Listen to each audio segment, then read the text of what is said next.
Hello guys, welcome back to our YouTube channel that is pharmacy. So आज की इस video lecture के अंदर हम थर्ड सेमेस्टर का एक नया सब्जेक्ट स्टार्ट करने वाले हैं जिसका नाम है फिजिकल फार्मास्यूटिक्स फर्स्ट। सो इस वीडियो के अंदर हम आज ये देखेंगे कि पांचों यूनिट के अंदर प्रीवियस ईयर पेपर्स में आए हुए क्वेश्चंस कौन कौन से हैं, या फिर हम ये देखेंगे कि मोस्ट इम्पॉर्टेंट टॉपिक्स और जो टॉपिक्स हमको सबसे पहले ख़त्म करने हैं वो कौन कौन से हैं। पढ़ने सारे टॉपिक्स हैं हमको, पर जो स्पेशल टॉपिक्स हैं कुछ या फिर जो स्पेसिफाइड टॉपिक्स हैं उनको हमें पहले ख़त्म करना है। So without any delay let's begin. जैसे अगर हम बात करें यूनिट फर्स्ट, तो यूनिट फर्स्ट में जो सबसे इंपॉर्टेंट टॉपिक है वो आता है आपके जो राउल्ट्स लॉ है। जो इंपॉर्टेंट टॉपिक्स आपको बता रहा हूँ, एक राउल्ट लॉ, उसके बाद में distribution law, influencing solubility of drugs, मतलब कि जो फैक्टर्स हैं, quantitative approach of to the factors influencing solubility of drugs. उसके बाद में बाइनरी सॉल्यूशंस, आइडल सॉल्यूशंस, ये जो है ये शॉर्ट नोट्स के अंदर आए हुए क्वेश्चंस हैं। आइडल सॉल्यूशन जो है ये फेज डायग्राम इसके अंदर इंपॉर्टेंट है, और ideal solution, non ideal solution जो है ये जीपैट पॉइंट ऑफ व्यू से भी इंपॉर्टेंट क्वेश्चंस हैं। इनके डायरेक्ट एग्जांपल्स कर्व और जो डेल्टा एच, डेल्टा वी, या फिर हम बोल सकते हैं कि entropy, enthalpy, gives free energy, जो ये सब होते हैं इनका क्या इन्फ्लुएंस होता है आइडल सॉल्यूशन और नॉन आइडल सॉल्यूशन में, वो देखेंगे। और अगर हम नॉन आइडल सॉल्यूशन देख रहे हैं तो किस टाइप का नॉन आइडल सॉल्यूशन होता है वो भी देखेंगे। ठीक है। उसके बाद में डिस्ट्रीब्यूशन लॉ, उसकी लिमिटेशंस और एप्लीकेशंस ये क्या होती हैं। उसके बाद में हम देखेंगे कि स्प्रेडिंग कोएफिशिएंट क्या होता है, और साथ साथ में जो हाइड्रोट्रॉफिक एजेंट्स होते हैं उनका क्या इन्फ्लुएंस होता है सॉल्युबिलिटी पर ड्रग्स की। ठीक है। और हम बाकी जो दूसरे टॉपिक्स हैं उनको भी कवर करेंगे धीरे धीरे। ठीक है। सो ये टॉपिक्स जो हैं आप जो देख रहे हैं अंडरलाइन वाले, जैसे कि सॉल्युबिलिटी एक्सप्रेशन, नाइपर के अंदर सॉल्युबिलिटी एक्सप्रेशन में डायरेक्ट क्वेश्चन पूछते हैं कि कौन सा जो मतलब ड्रग है वो फ्रीली सॉल्युबल की कैटेगरी में आएगा, कौन सा आपकी वेरी सॉल्युबल की कैटेगरी में आएगा, कौन सा पार्शियली सॉल्युबल, प्रैक्टिकली इनसॉल्युबल, ये सारे के सारे जितने भी पैरामीटर्स हैं वो सॉल्युबिलिटी एक्सप्रेशन के अंदर हम देखेंगे। उसके बाद हम ये भी देखेंगे कि मैकेनिज्म क्या होता है सॉल्यूट सॉल्वेंट इंटरेक्शन का, आइडल सॉल्यूशन पैरामीटर्स भी देखेंगे, सॉल्वेशन एसोसिएशन क्या होता है वो भी देखेंगे। तो जितने भी टॉपिक्स हैं सारे टॉपिक्स हम यूनिट 1 के अंदर कवर करेंगे। ठीक है। यूनिट सेकंड की अगर हम बात करें तो यूनिट सेकंड में हम देखेंगे state of matters and property of matter. ठीक है। Physico chemical properties of drug molecule, ये बहुत बहुत बहुत ज़्यादा इंपॉर्टेंट क्वेश्चन हैं। क्यों? क्योंकि यहाँ जो फिजिकल फार्मास्यूटिक्स फर्स्ट में आप जब ये पढ़ रहे हैं ना, physico chemical properties of drug molecule, ये आपको फोर्थ सेमेस्टर के अंदर आने वाला एक सब्जेक्ट है जिसको बोलते हैं मैड केम या फिर मेडिसिनल केमिस्ट्री फर्स्ट। उसके अंदर ये काफ़ी इंपॉर्टेंट रोल प्ले करेगा और आपको यही चीज़ वापस वहाँ पढ़नी पड़ेगी। तो यहाँ पे आप जितना आसानी से ख़त्म कर लेंगे उतना वहाँ पे आपको कम मेहनत करनी पड़ेगी। ठीक है। और कुछ एक्स्ट्रा जो प्रॉपर्टीज़ हैं वो भी एडअप हो जाएंगी उसमें, जैसे कि बायो आइसोस्टेरिज्म क्या होता है वो जब फोर्थ सेमेस्टर का सिलेबस स्टार्ट करेंगे देखेंगे तब बताएंगे आपको। ठीक है। उसके बाद में ये जो फिजिको केमिकल प्रॉपर्टीज़ है बहुत इंपॉर्टेंट है, पढ़ना ही है। उसके बाद में पॉलीमॉर्फिज्म एक इंपॉर्टेंट टॉपिक है। यूटेक्टिक मिक्सचर के ऊपर शॉर्ट नोट्स में आए हुए क्वेश्चन है। एरोजोल्स के अंदर इनहेलर जो ये होता है ये काफ़ी इंपॉर्टेंट क्वेश्चन है। उसके बाद में जो इवेल्युएशन होता है एरोजोल्स का ये भी है।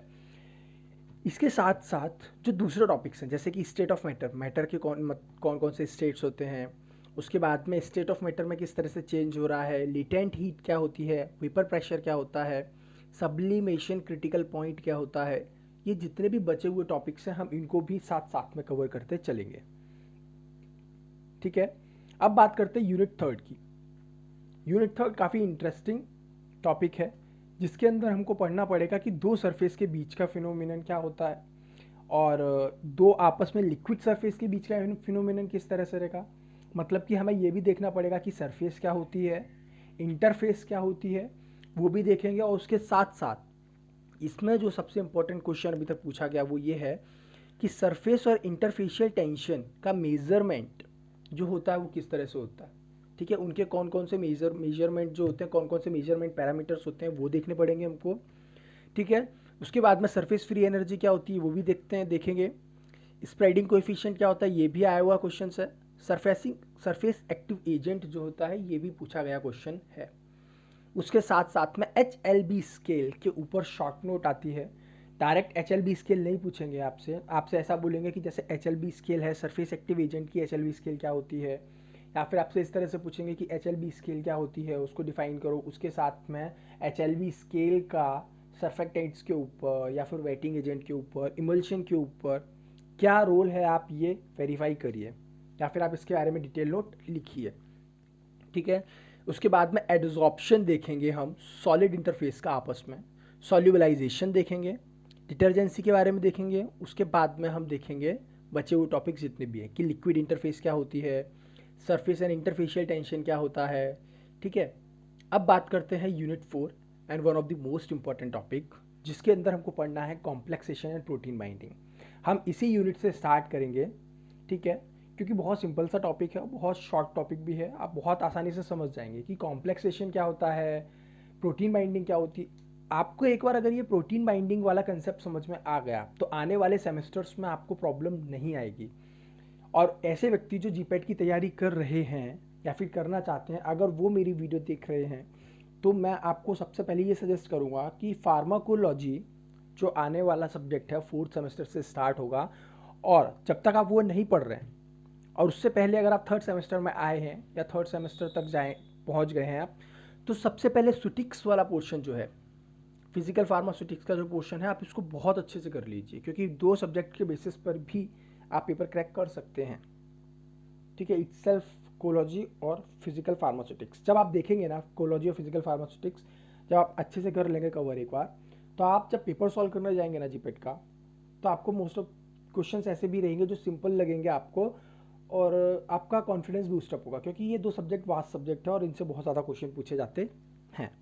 ठीक है।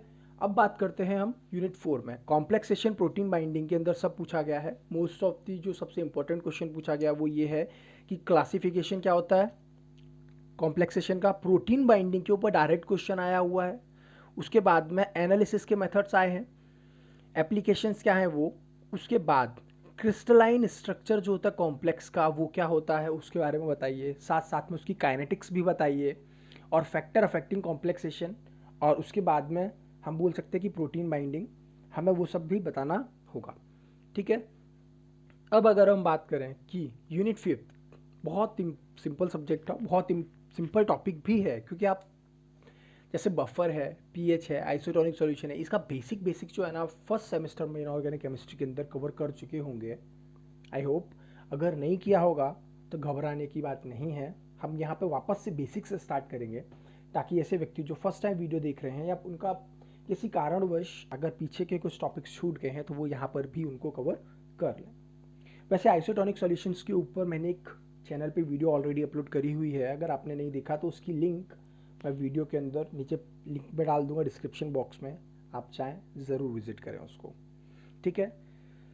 सो हम पीएच बफर और आइसोटोनिक सॉल्यूशन में जो सॉरेंसन पीएच स्केल होती है, सॉरेंसन पीएच स्केल के ऊपर भी एक सिंपल सा क्वेश्चन आ जाता है जीपीटी एंड हाइपर के अंदर कि pH scale is given by, आपको 4 साइंटिस्ट के नाम दे देंगे और उसमें एक नाम दे देंगे सॉरेंसन। ठीक है। तो आपको लगाना पड़ेगा सॉरेंसन, क्योंकि सॉरेंसन के द्वारा ही ये पीएच स्केल मेजर या पीएच स्केल की डिस्कवरी हुई थी। उसके बाद में पीएच डिटर्मिनेशन क्यों करते हैं, ठीक है, इसका क्या कारण है, पीएच डिटर्मिनेशन का क्या रोल है, ये देखेंगे, जिसमें इलेक्ट्रोमेट्रिक और कैलोरीमेट्रिक दोनों के दोनों हम देखेंगे। उसके बाद में एप्लीकेशंस देखेंगे बफर के क्या क्या होते हैं, बफर इक्वेशन के बारे में जानेंगे कि बफर इक्वेशन क्या होती है, जिसको हम हेंडरसन हेसलबैच इक्वेशन भी बोलते हैं। काफ़ी इंटरेस्टिंग है, बहुत सिंपल है, आपको ये दिखने में बहुत वास्ट टॉपिक लग रहा होगा पर बहुत सिंपल सब्जेक्ट है ये, बहुत ज़्यादा। आपको सब्जेक्ट्स में ऐसी टिप्स पे करवा दूंगा ना, बस आप समझते जाइएगा जैसा मैं समझाने की कोशिश कर रहा हूँ। ठीक है।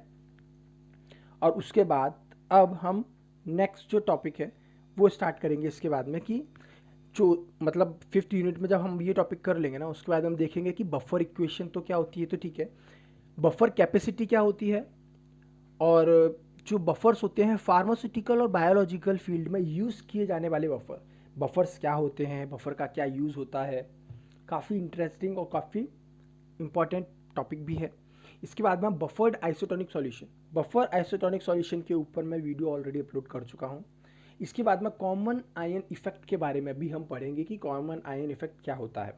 ठीक है, सो मिलते हैं आप लोगों से नए वीडियो लेक्चर के अंदर, जहाँ पे हम स्टार्ट करने वाले हैं कॉम्प्लेक्सेशन एंड प्रोटीन बाइंडिंग। काफ़ी छोटा सब्जेक्ट है, बहुत जल्दी ख़त्म हो जाएगा ये सब्जेक्ट आपका। ठीक है, बस आप हमारे साथ में जुड़े रहिएगा। जो लोग चैनल पर नए हैं वो प्लीज़ चैनल को सब्सक्राइब कर दें और बेल आइकन को दबा दीजिए ताकि हमारा नोटिफिकेशन आपको मिलता रहे। ठीक है, उसके बाद में काफ़ी टाइम भी हो गया है, वीडियो इतनी जल्दी आसानी से मतलब अपलोड भी नहीं हो पा रही है क्योंकि मैं भी थोड़ा बिजी हो जा रहा हूँ। और अब मैं ट्राई करूँगा कि रेगुलर बेसिस पे आपको वीडियो अपलोड करवाता रहूँ मैं डेली डेली। ठीक है, सो मिलते हैं आप लोगों से नई वीडियो लेक्चर के अंदर। तब तक के लिए stay safe and stay happy. See you guys, bye bye.